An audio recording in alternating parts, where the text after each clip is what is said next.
The efficiency of lighter steel compared to any other that I am aware of, let's say any other options. The beauty of being able to design something in a software extremely quick, and actually build a lot of smarts into it. So I talked about before that I do we do things for assembling to make it very easy. We, for example, put like a jigsaw cornering to make sure that it couldn't go in wrong. I could even put in things so the plumber couldn't get the wrong fall. I made sure that I got the right fall for each pipe to comply with Australian standards. But the accuracy and the precision, so it's very hard to fault a frame that has been produced. If you put a measure tape on it, it will be the number that you have designed to.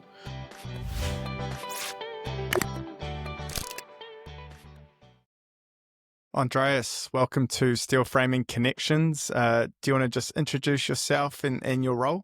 Yes, thank you for having me here, Matt. Yeah, my name is Andreas. I'm the Offsite and Modular Manager at Prefab. So mainly working with modular clients around the world, helping them introducing or using the Prefab technology. Cool. And what was your journey into steel framing? What got you into this arena? I worked for a modular company in Sydney, or a startup actually, back in 2015. And we were looking at alternatives for the structure of the modules. This was bathroom modules. And we quite quickly landed on light gauge steel, and then we researched the different options. So with that, I mean different suppliers. And I landed in FrameCAD back in 2015. And since then, I've had a bit of a relationship with the company during most time as a client, actually. Before I started FrameCAD in the midst of COVID, 2021. So that's my journey. Nice. And for anyone that doesn't know what a bathroom pod is, I know it was a new concept for me. How do you explain it? So a bathroom pod, which is modular bathroom, so it's pretty much a pre-manufactured bathroom that is done in a factory and delivered to site. So if you close the door, actually, when you are in the factory, you would feel like you're in a luxury, nice bathroom. When you open the door, you're in a factory. And what are some of the benefits of bathroom pod? The main benefit is speed on site. So when you compare the pricing of like the Excel budget you have to build on site and the cost of a bathroom pod, they tend to look very similar, or sometimes the bathroom pod is a bit of a premium. But the benefits you have on the bathroom pod is that while you need around 10 lifts for material for bathrooms on site, it's one lift for a bathroom pod. And once it's lifted into position, you spend maybe around 45 minutes, an hour to install these. So that's pretty much 2 connections, so 3, depending on if it's a fire sprinklers. So it's for the plumber to do his hot and cold water and the waste, and it's for the electrician. And then that module is installed and ready to be used. So it tends to be the schedule for the builder, the certainty that he knows that once I get the bathroom pod there, I am actually ready. So the certainty for him and his schedule, his building schedule, so you won't get delays. That's the main benefit, I think, of a bathroom pod or modular bathrooms. What about the quality of the build? Does that change as well, being a pod versus, say, a bathroom built on site? I think it does. You get when you're working with this, you get a little bit disturbed, I would say, but you're really looking out for defects in every bathroom you go, and the spotlight is really on the qualities of the bathroom pod, because the builder doesn't have to be responsible for these. He can push that to someone else. It's all done indoors in a controlled environment, and with the perfect lighting, perfect temperature, and so on. And in my jobs, I've been traveling a lot, so I always look, every time I go to a hotel, I always look at the quality.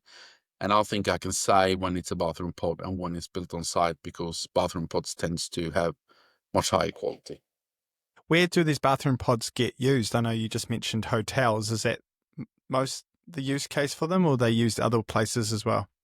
They are every time when you repeat your design, I would say. So I mean, you could use bathroom pods for any application, but they suit very well where you repeat the design. So that's typically, it could be residential, which is very common. Um, Hotels, of course, is really a good place for bathroom pods. Also because many of them are 4 or 5-star hotels, so it's a lot of focus on the quality and the product. Another area that is used a lot is student accommodation. I've done a lot for aged care.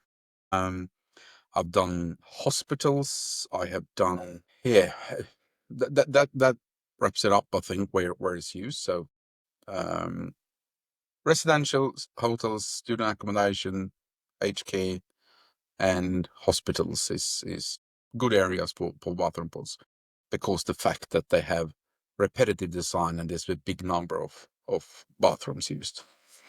And does the fact that there's multiple trades used in a tight space, does that why doing offsite for bathroom pods makes sense? More sense maybe than other offsite activities? It does. So I might talk a bit about Australia here, but in Australia we got about 11 trades inside of a bathroom, or included in a bathroom.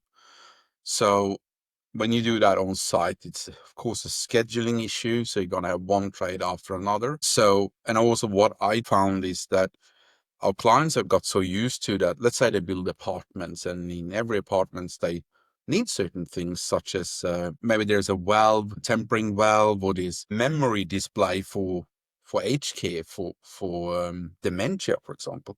So what they tend to do is they put everything into the modular bathroom or the bathroom pod, because then it's done and dusted. So they tend to be like a Swiss Army knife. There's a lot, everything that's going to be in every unit would go into the bathroom pod. So it does save a lot of time for the site or for on site. Is that things like HVAC and MEP, and is that what you mean by putting it for the unit inside the bathroom pod? Yeah, so every unit may need a thermostatic mixing valve, for example, which is a valve that makes sure that it's the right temperature on the water. That might feed the whole unit, and every unit would have one of these. So instead of putting that somewhere else for a plumber, they will put everything into the bathroom pod. So it's like a central location for everything that goes into that unit. So they tend to be very busy, a bathroom pod, if I put it that way. There's a lot of services and parts and components that goes into the actual bathroom pod. And what does a bathroom pod look like? Is it a production line? Is that what I'm thinking? Like you've seen Teslas made and cars made. Does it look similar to that? Yes, and it depends on how good the company is. There are companies who is pretty much like a building site under a roof, which means they just build the bathrooms as they would do on site. And then you got some more advanced manufacturers. So where I work, for example, it did work pretty much as a production lines. We had 3 lines. We moved every bathroom, depending on the timing of the project. But we moved every bathroom maybe every 15 minutes. But before that, it had gone through like 11 to 15 different stages, where you had different tasks on different station, which means you have the tools always stays at that station. But the bathroom is actually moving along the production line. So it is a production line, like a car. I don't want to say that it's advanced as a car manufacturing, but close to in many ways. And did you say it take 50 minutes, or was that something else? Now that's just that's the speed of when one bathroom leaves. So one bathroom enters and one bathroom leaves, the production time of a bathroom, even if it goes through a production line, is probably more close to 2 weeks. Or maybe not that, maybe a week. But a lot of these product that goes into the bathroom is also pre-manufactured in other stations. So where I work, for example, we had a base station, pre-manufactured welding, tiling, waterproofing bases. And you may have a roof station. We're doing the roof and all the plumbing and the electrical and the painting that goes onto a roof. And then in the end, all those components as sub-assemblies comes together on the production line. And that might be a week as maximum. So is it, in your experience, is it that manufacturing kind of skill set performs better, or that construction skill set, or like in your experience, what have you noticed? The beauty of manufacturing over a site is, of course, you got to control the environment. What happens today is going to happen tomorrow. It happens every day. It's not the logistic is very important. So it's not about getting grout, for example, for a floor or for tile delivered to that bathroom. It's always there. The installer is always at this station, and he's doing a task that is very good at, because he's doing this every day. It's a repetitive task. He knows what he's doing. I think that's where the difference is. Of course, with modular, you also have the opportunity to do clever stuff. So instead of building, you're assembling, and a lot of the parts may be designed, which is very popular today. So DFMA, so design for assembly. So DFMA, design for manufacturing and assembly. So we may even design things so they can only go together the right way, instead of guessing or just doing things on the fly. I think the systems and the processes in modular manufacturing really allows you to do a quality product, efficient, on time, compared to on site, where there's a lot of more surprises and challenges. And is it more improvement in a way because you're learning from how that last bathroom pod went into that last hotel? You can kind of fix things in design or manufacturing from the on-site experience of the installers? Definitely up. So the team that I headed up, so I was a design manager for one of Australia's, or maybe the biggest in Australia, for modular bathrooms, and nothing were done by accident. All our design was done based on the design guidelines that we had. So we actually had a lot of documentation, exactly how silly things like a row book. Where is it positioned? Where is it? Of course, we need to take architectural drawings into this, but we knew, we had a lot of knowledge on where the traps of issues were. And so this is where we want to put these. So we follow a standard design a lot. Even if it's very flexible, you still do the same things over and over again. And when you do a mistake, because everyone does, we did as well, just update your standard design to make sure that you have resolved these issues. Then when it comes to each and every individual bathroom or pod or module, typically, if we're really lucky, we would do 1,000 of one type, which is not common, but at least 40, 50, or 100. So we would typically always, what we call, drop a pilot pod or a pilot module through the production line. And when we did that, it had a special documentation to pick up issues or non-conformance. So to make sure that, okay, this we had an issue here, so we want to resolve that before we let the other 200 come through. So that, of course, triggered what we called an engineering change request. So the engineering team will now get a notification that, hey, this is an issue that we want to look into, and you fix that. And when you then get into production, you have a mature product to let through, or to run through your production. What other materials are bathroom pods made out of? Are they made out of timber? And they would not be. I don't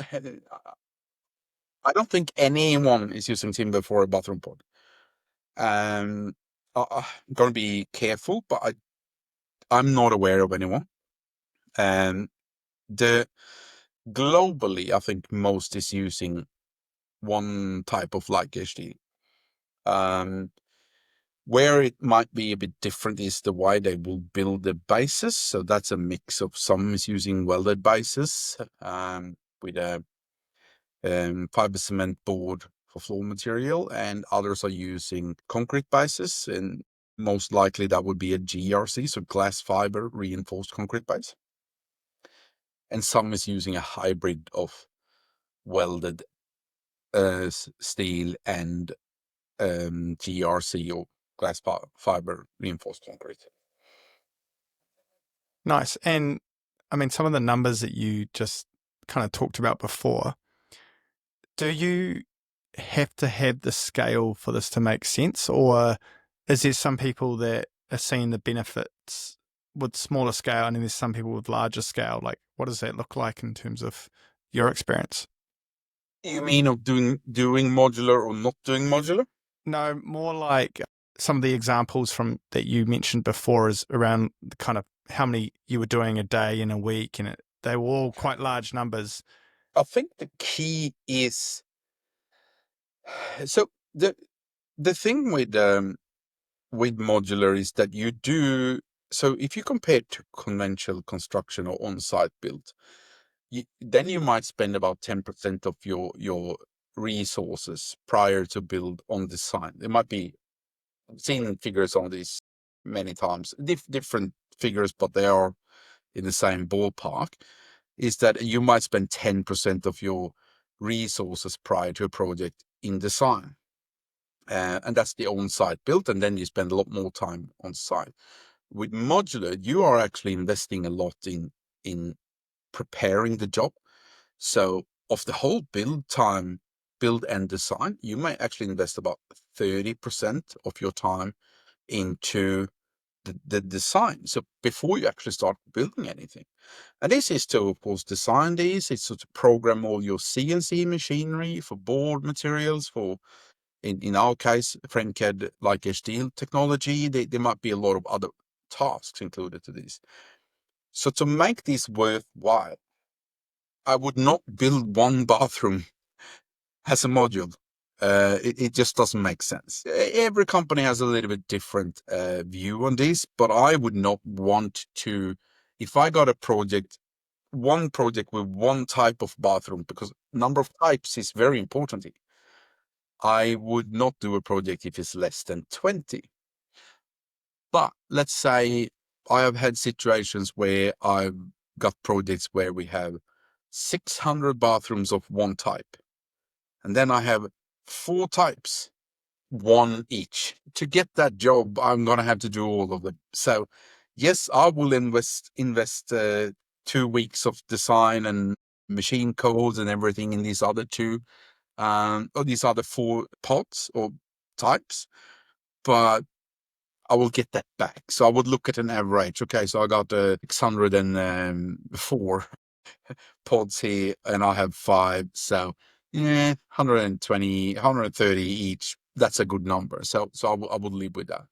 But what's important is the repetition. So you really want to have projects where there's a little bit bigger numbers to really make it beneficial, profitable, and worthwhile your investment in design and project management, I'll say.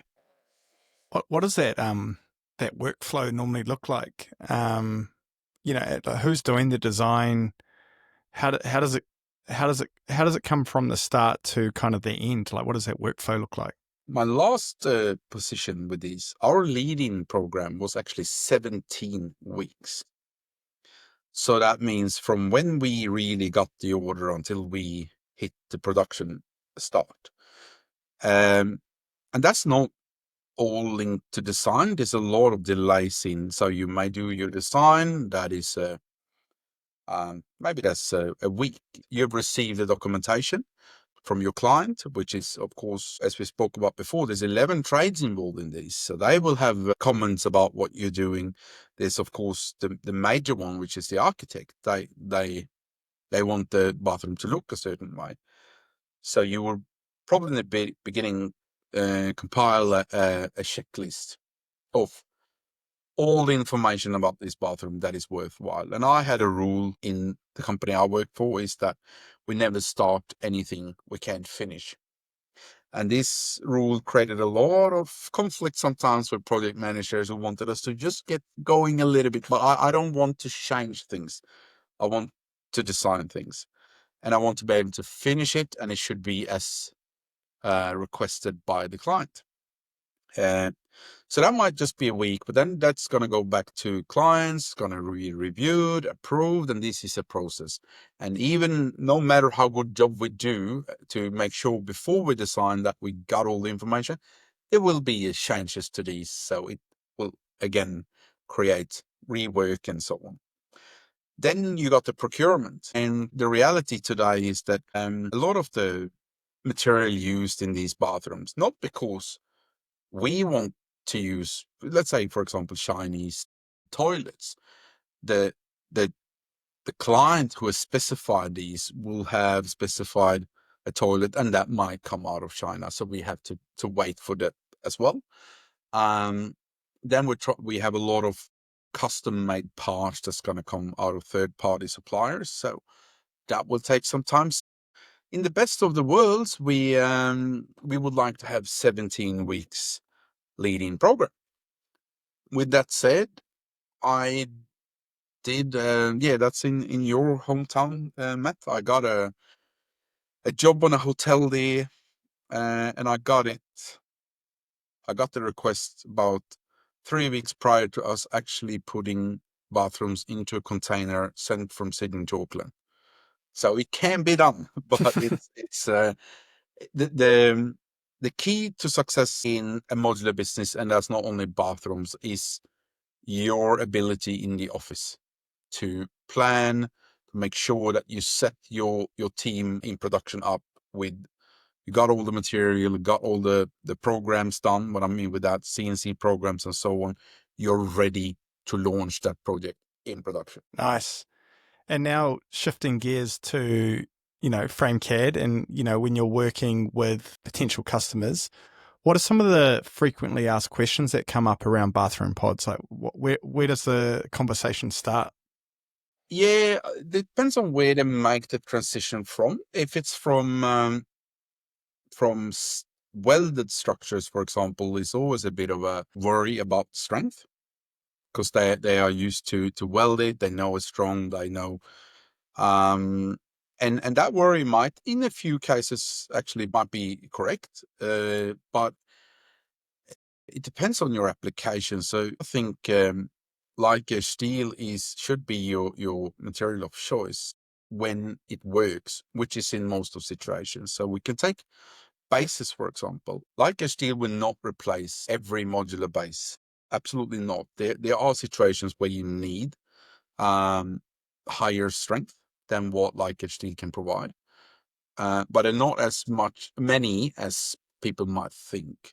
So when you use like steel, you say, don't want to put a number to it, but a lot of cost in producing each and every base. When you talked about the strength and that being a concern, is that around the lifting or because there's no structural load on this, right, in the building? When I'm talking about the bases, for example, yes, it is around the lifting. And as I said, there's still situations where structural steel is hot rolled or whatever you want to call it, is required. But we have a lot of clients now that have moved away from structural steel into light gauge steel bases for your modules with very good performance. So it depends on what you're building. There's very few situations where you actually need structural steel in a base. And back to when you were building bathroom pods, is there a project that you're specifically proud of that comes to mind? There's two. I was a part of building 99 Franklin Street in Melbourne, which is the world's tallest student accommodation. From memory, is 56, 57 floors something. And I think we did around 1,100 bathrooms to that project. And the other is Voco Hotel in Auckland. And the reason for that is they changed supplier mid-project due to issues, and we managed to meet the demand, got the bathrooms going in 3 weeks' time, and we delivered a good project. So those are the two highlights, I'd say. Nice. I must have to go check out that hotel and I need to just, stay there next time. and just see if I can pick up the bathroom that you did. Yeah. If you were to start up a bathroom pod company, like why would you use light gauge steel? Mm. I think the efficiency of light gauge steel compared to any other that I am aware of, let's say any other options. The beauty of being able to design something in a software extremely quick and actually build a lot of smarts into it. So I talked about before that I do we do things for assembling to make it very easy. We, for example, put like a jigsaw cornering to make sure that it couldn't go in wrong. I could even put in things so the plumber couldn't get the wrong fall. I made sure that I got the right fall for each pipe to comply with Australian standards. But the accuracy and the precision, so it's very hard to fault a frame that has been produced. So if you put a measure tape on it, it will be the number that you have designed to, which makes it very easy in the manufacturing. And also, as it's a modular, it's going to be lifted. So I'm thinking a lot about the strength to weight ratio. So for me to not have to add extra weight into my bathrooms compared to if I was welding these out of hot rolled structures, it's also helping me out. Actually means I can design my bases slightly different, and it helps me because I put a lot less weight on top of the base. The main one that I have experienced during my time is that I control my supply chain. And I can compare that to, let's say, my bases. So I did not use like a steel basis. I used a welded base. And I honestly don't think I could use like a steel basis in bathroom pots due to the really low floor profile, because you cannot create a big threshold when you're walking into a bathroom. But my experience is that we design something, we then need to supply these or purchase these bases. So we need to have the drawings ready 2, 3, 4 weeks ahead of this project. We send them away, they get manufactured, they get sent for hot dip galvanizing, they come back to my factory. The problem with that is that I'm losing 4 weeks of time where I can make changes or adjustments or anything. I always have to be 4 weeks before in my schedule, in everything. I'll lose movement if I have to.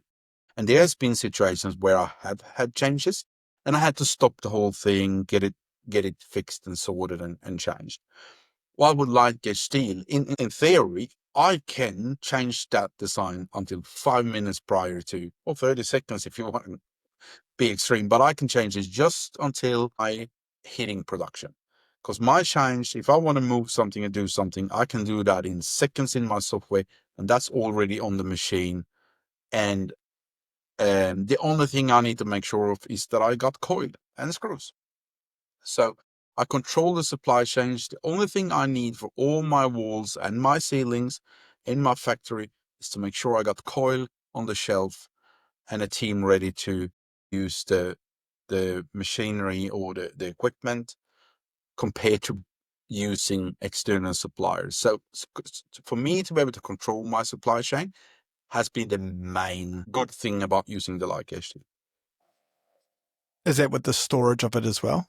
Definitely. So it depends on, I did an image of these a few years ago before I had a speech on Modular about storage space. So if you think of storing 8 coils on a floor in a factory, that's about 1.5 square meter of floor space, and 8 coils high is probably around 1.5 meters high. If you put that in timber into a shelf, you're looking at 2 quite big shelves. It's a big difference in storage space, and the quality and the waste, if we're going to be honest. With like a steel, you do get waste when you're punching all the holes and things. So you get a little bit of waste on your kilogram, so the weight of it, and I think that's in between 1% and 3%.